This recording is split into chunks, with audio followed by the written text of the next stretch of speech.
மத்திய கிழக்குக்குள்ள தொடர்ச்சியாக எல்லா பகுதிகளிலும் எல்லா நாடுகள் மீதும் தாக்குதல்கள் நடத்தப்பட்டு வருகிற செய்திகள் நமக்கெல்லாம் தெரியும். குறிப்பாக ஈரான் மீது அமெரிக்காவும் இஸ்ரேலும் தாக்குதல்களை ஆரம்பித்ததோட ஈரான் பதிலடி தாக்குதல்களை அமெரிக்காவினுடைய இராணுவ தளங்கள் மீது நடத்துவதற்கு ஆரம்பித்திருந்தது. அமெரிக்கா தன்னுடைய பல இராணுவ தளங்களை அரபு நாடுகளில் நிறுவி இருக்கிறார்கள். இதற்கு அமெரிக்கா சொல்லுகிற காரணம் என்னென்னு கேட்டால், நாங்கள் அரபு நாடுகளை பாதுகாக்கிறதுக்காகத்தான் அதை வச்சிருக்கிறோம்னாங்க. அதே மாதிரி தான் அரபு நாடுகளும் ஆமாம் எங்களை பாதுகாக்கிறதுக்கு நாங்கள் அமெரிக்காவிடத்தில் பாதுகாப்பை கோரியிருக்கிறோம், அதற்காக இந்த தளங்கள் அமைக்கப்பட்டிருக்கிறது அப்படின்னு சொன்னாங்க. ஏன்னா அரபு நாட்டில் இருக்கக்கூடிய ஆட்சியாளர்கள் எல்லோருமே உங்களுக்கு தெரியும், மன்னர் ஆட்சி முறை தான் பெரும்பாலும் பின்பற்றப்பட்டு வருகிறது. ஒரு குடும்பம் அந்த நாடுகளை ஆட்சி செய்து வரும். உதாரணமாக சவுதி அரேபியாவை எடுத்துக்கிட்டோம்னா, சவுதி அரேபியா கிட்டத்தட்ட ஒரு 240 ஆண்டுகளுக்கு மேலாக ஒரே குடும்பம் சவுதி அரேபியாவை ஆட்சி செய்து வருகிறது. அதே மாதிரி துபாயை எடுத்துக்கிட்டா, துபாயில் இருக்கக்கூடிய ஆட்சியாளர்களும் கிட்டத்தட்ட 240 ஆண்டுகளுக்கு மேலாக ஆட்சி செய்து வருகிறார்கள். பஹ்ரைனுடைய அரச குடும்பத்தை எடுத்துக்கிட்டோம்னா, அவங்க தான் இதில் மூத்தவங்களாக பார்க்க முடியும். 270 ஆண்டுகளுக்கு மேலாக பஹ்ரைன் அவங்க ஆட்சி செய்து வர்றாங்க.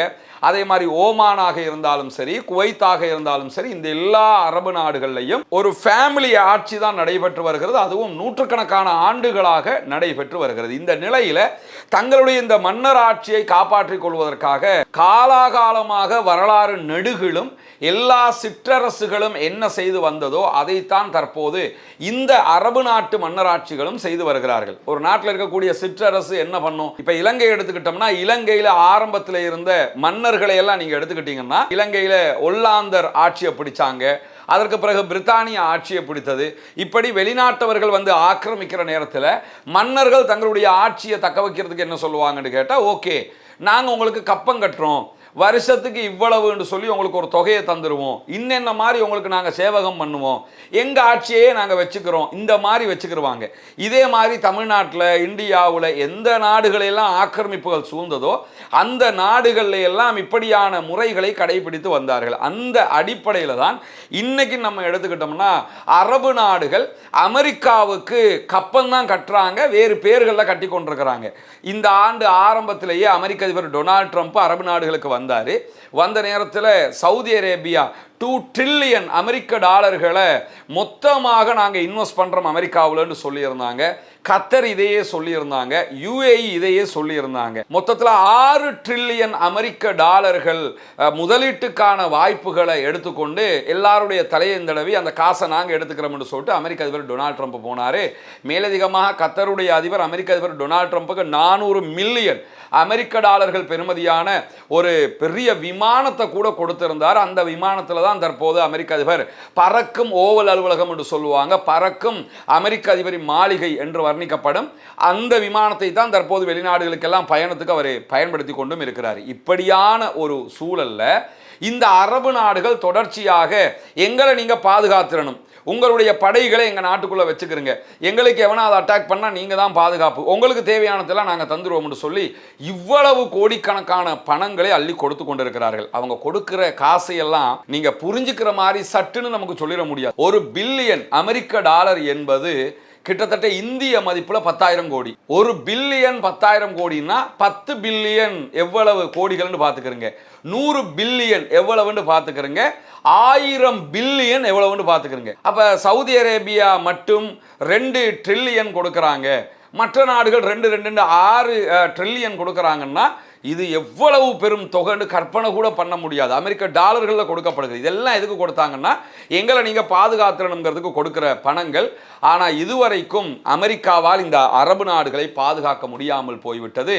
ஏன்னா ஈரான் அமெரிக்காவினுடைய தளங்கள் மேலே அட்டாக் பண்ணுறான். சவுதி மேலே அட்டாக் பண்ணினா வேற கதை, அல்லது வேறு நாட்டு மேலே அட்டாக் பண்ணால் ஒரு கதை.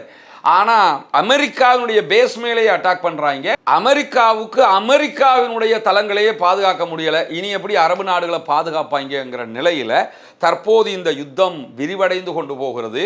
அமெரிக்காவும் இஸ்ரேலும் சேர்ந்து ஈரானை தாக்கினார்கள். இப்பொழுது அமெரிக்கா மட்டுமே மாட்டிக்கொண்டிருக்கிறது ஈரானுடனான யுத்தத்தில். இஸ்ரேல் அப்படியே முன்ன வந்து கையை விட்டுட்டு பின்னாடி போயிட்டாங்க. அமெரிக்கா அடிச்சுக்கிறட்டும் ஈரானோட, நம்ம பார்த்துக்கிட்டு இதான் யூதர்களுடைய பழக்கம். நபிகள் நாயகம் காலத்திலிருந்து இதைத்தான் அவங்க பண்ணுவாங்க. மக்காவில் இருக்கக்கூடிய காபிர்களை உசுப்பேத்தி விடுவாங்க, போய் சண்டை பிடிங்கம்பாங்க. அவங்க நேரடியாக சண்டைக்கு வர மாட்டாங்க, மற்ற ஆட்களை கோர்த்து விட்டுக்கிட்டே இருப்பாங்க. இந்த வேலையை செஞ்சவங்க இப்பொழுது இந்த சண்டையினுடைய அடுத்த கட்டம் எங்கு போய் நிற்கிறது என்று சொன்னால், ஷியா சன்னி என்கிற ஒரு சண்டையாக மாறிவிடுமோ என்கிற ஒரு நிலைக்கு தள்ளப்பட்டிருக்கிறது. காரணம் என்னன்னு கேட்டால், யமன்ல இருக்கக்கூடிய ஹவுத்தீஸ் இருக்கிறாங்க, ஹவுத்திகள், இவங்க ஷியாக்களுடைய ஜெய்தியா என்கிற ஒரு பிரிவை சேர்ந்தவர்கள். அதை நீங்கள் பார்க்கலாம், யமன் ஓமானில் இருக்கக்கூடியவங்க எல்லாம் இந்த இடுப்பில் ஒரு கத்தியை வச்சுக்கிட்டு சொருகிக்கிட்டு இருப்பாங்க. இவங்க ஜெய்தியா என்கிற பிரிவை சேர்ந்தவர்கள், ஷியாக்களுடைய ஒரு பிரிவு. அதே நேரத்தில் ஈராக்கில் இருக்கக்கூடியவர்களும் ஷியாக்களாக இருக்கிறார்கள், ஈரானுடைய ஆதரவு பெற்ற மிகப்பெரிய ஆயுத குழுவாக இருக்கிறார்கள். சவுதி அரேபியா சன்னி பிரிவாக இருக்கிறது. இந்த நிலையில் சவுதி அரேபியாவுக்குள்ளே இருக்கக்கூடிய இடங்கள் மேலே ஹவுத்தீஸும், ஹவுத்தீஸினுடைய இடங்கள் மேலே சவுதியும் அட்டாக் பண்ணுகிற மீண்டும் ஒரு யுத்தமாக அந்த யுத்தம் மாறி இருக்கிறது. சவுதி அரேபியாவுடைய அரம்கோ வரைக்கும் ஹவுத்தீஸ் அட்டாக் பண்ணிருக்கிறாங்க. ரொம்ப வலுவான பலமான ஆயுத குழு.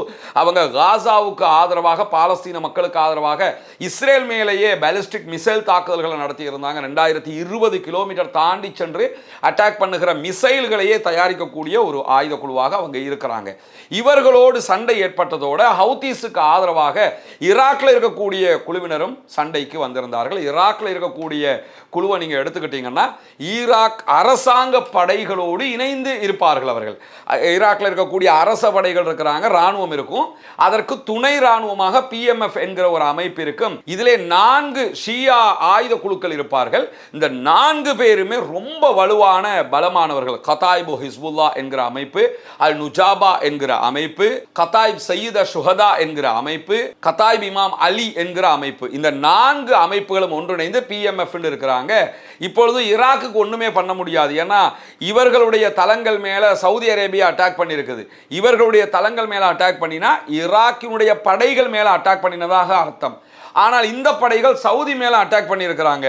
அது ஈராக் தாக்கியதாக வராது. ஏன் வராதுன்னு கேட்டால், அவர்கள் ஈரானுடைய ஆதரவு பெற்றவர்களாக இருக்கிறார்கள். இது பெரியதொரு இடியப்ப சிக்கல் குழப்பமாக இருக்கக்கூடிய சூழல்ல தான் இந்த PMF என்கிற 4 அமைப்புகள் ஒன்றிணைக்கப்படுவதும் அவர்களுக்குரிய வழிகாட்டுதல்களையும் கொடுத்தது ஈராக்ல இருக்கக்கூடிய கிராண்ட் ஆயத்துல்லா அலி அல் சிந்தானி என்கிறவர். இந்த கிராண்ட் ஆயத்துல்லா அலி அல் சிந்தானியினுடைய தலைமையில் இருக்கக்கூடிய, அவரை ஏற்றுக்கொண்டிருக்கக்கூடிய ஒரு சாரார் இருக்கிற அதே மாதிரி ஈராக்குக்குள்ள மக்களுடைய ஆதரவு பெற்ற ஷியாக்களால் ஆதரிக்கப்படக்கூடிய இன்னும் ஒரு ஷியா தலைவர் இருக்கிறார். அவர்தான் முக்ததா அல் சதுர். இந்த முக்ததா அல் சதுரும் இந்த 4 குழுக்களும் வேறு வேறு பிரச்சனைகளோடு இருக்கக்கூடியவர்கள். முக்ததா அல் சதுருடைய ஒரு குழு இருக்கிறாங்க, அவங்க அரசாங்கத்துக்கு ஆதரவாக இருக்கக்கூடியவங்க. முக்ததா அல் சதுர் ஈரானை ஏற்றுக்கொள்ள மாட்டாரு. ஆனால் இந்த PMF என்கிற படைப்பிரிவுகள் ஈரானுடைய ஆதரவு பெற்றவர்களாக இருப்பார்கள், ஈராக்கினுடைய இராணுவமாக இருப்பார்கள். இந்த படையில மட்டுமே 2 லட்சம் பேர் இருக்கிறாங்க. இப்படி இருக்கக்கூடிய சூழல்ல ஈராக்குக்குள்ள ஷியாக்களுக்குள் இரு பிரிவினராக மாறி இருக்கிறார்கள். ஒன்று ஈரானை ஆதரிப்பவர்கள், இன்னொன்று ஈரானை எதிர்ப்பவர்கள் என்கிற நிலையில ஈரானை எதிர்ப்பவர்கள் மைனாரிட்டியாக இருக்கிறாங்க. ஷியாக்கள்லயே ஈரானை ஆதரிக்கக்கூடியவர்கள் தான் மிக பெரும் தரப்பாக இருக்கிறார்கள். இந்த நிலையில ஈரானுக்கு ஆதரவாக இருக்கக்கூடிய ஹவுத்தீஸ் சவுதி மேல அட்டாக் பண்றாங்க, சவுதி ஹவுத்தீஸ் மேலையும் அட்டாக் பண்றாங்க. அதே போன்று ஈராக்ல இருக்கக்கூடிய படைப்பிரிவுகள் மேலையும் அட்டாக் பண்ணக்கூடிய சூழல் உருவாகி இருக்கு. இதுக்கு பதிலடியாக ஈரான் களமிறங்கி ஜோர்டான்ல இருக்கக்கூடிய அமெரிக்காவினுடைய தளங்கள் மேலே எல்லாம் அட்டாக் பண்ணி கொண்டு இருக்கிறாங்க. மொத்தத்தில் சவுதி அரேபியா ஈராக்ல இருக்கக்கூடிய ஷியாக்களுடைய அமைப்புகள் மேல தாக்குதல் நடத்துகிற சந்தர்ப்பத்தில் அந்த அமைப்புகளுக்கு ஆதரவாக சவுதி மேல ஈரான் தாக்குதலை நடத்தவில்லை. சவுதி மேல தாக்குதல் நடத்துறது யாருன்னு கேட்டா ஹவுத்தீஸும் அந்த அமைப்பினர் தான் தாக்குதல் நடத்துறாங்க. சவுதியும் அமெரிக்காவும் சேர்ந்து தாக்குகிற காரணத்தினால அதற்கு பதிலடியாக ஈரான் என்ன பண்றாங்கன்னு கேட்டா, ஜோர்டான்ல இருக்கக்கூடிய அமெரிக்காவினுடைய நிலைகள் மேல தாக்குதல்களை நடத்துகிறார்கள். இது ஒரு ஷியா சன்னி யுத்தமாக மாறிடக்கூடாது என்பதில் கவனமான ஒரு முனைப்படுத்தத்தான் இந்த நடவடிக்கைகளை செய்கிறது போல நமக்கு தோணும். அப்படித்தான் பார்க்கறதுக்கு விளங்கிக்கிட்டு இருக்குது. காரணம் என்னன்னு கேட்டால், ஈரான் நினைச்சிருந்தா சவுதி மேலேயே திரும்ப அட்டாக் பண்ணியிருக்கலாம். ஆனால் இந்த வாட்டி அவங்க சவுதி மேலே நேரடியாக அட்டாக் பண்ணலை. அட்டாக் பண்ணினாங்கன்னா சவுதியோடு ஈரானுக்கு உண்டான ஒரு சண்டையாக அது மாற்றம் பெறும். இதுவரைக்கும் ஒரு மன நிம்மதி என்னன்னு கேட்டால், சவுதியும் ஈரானும் நேரடி யுத்தத்துக்குள் நுழையவில்லை. தற்போது யமன்ல இருக்கக்கூடிய ஹவுதீஸும் ஈராக்ல இருக்கக்கூடிய PMFம் தான் சவுதி அரேபியாவோடு சண்டையில் நிற்கிறாங்க. சவுதி அரேபியா இவங்களோட தான் அமெரிக்காவோட சேர்ந்து சண்டை பிடிச்சுக்கிட்டு இருக்கிறாங்க. மொத்தத்தில் மத்திய கிழக்கில் அமெரிக்கா இல்லை என்றால் இஸ்ரேல் தலையிடவில்லை என்று சொன்னால் ஈரானோ, ஈரானுக்கு ஆதரவானவர்களோ அல்லது அங்கிருக்கக்கூடிய சவுதி அரேபியாவோ மற்ற எந்த நாடுகளுமே சண்டை பிடிக்காது என்பது வெளிப்படையான உண்மையாக இருக்கிறது.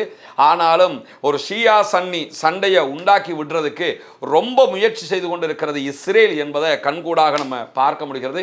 பொறுத்திருந்து பார்ப்போம் என்னவெல்லாம் நடக்கிறது என்பதை. அல்லாஹுதான் யுத்தங்கள் அற்ற பூமியாக இந்த பூமியை மாற்ற வேண்டும். யுத்தங்கள் அற்ற, சண்டைகள் அற்ற மக்களாக, அமைதியோடு வாழக்கூடிய பகுதிகளாக இந்த பகுதிகள் மாற வேண்டும் என்று அல்லாஹ்விடத்தில் தொடர்ந்தும் கையேந்துவோமாக என்கிற கோரிக்கையோடு முடித்துக் கொள்கிறேன். வாஹிர் தஅவானா அல்ஹம்துலில்லாஹி ரப்பில் ஆலமீன்.